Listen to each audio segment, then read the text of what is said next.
Hi everyone! It's 2:30 p.m. here in Vienna, Austria. And in the Philippines, it's 9:30 ng gabi, guys. So, today guys, Holy Thursday or Huwebes Santo. Kaya, ang nagluto ako guys ng ginataang gulay. So, yung gulay ko guys is dabong. Ayan, kalabasa, okra, alugbati. Ayan.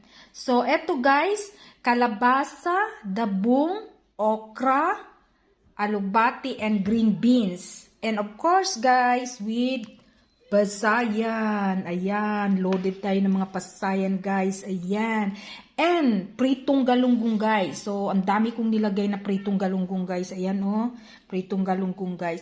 And of course guys, rice is life. So, makarami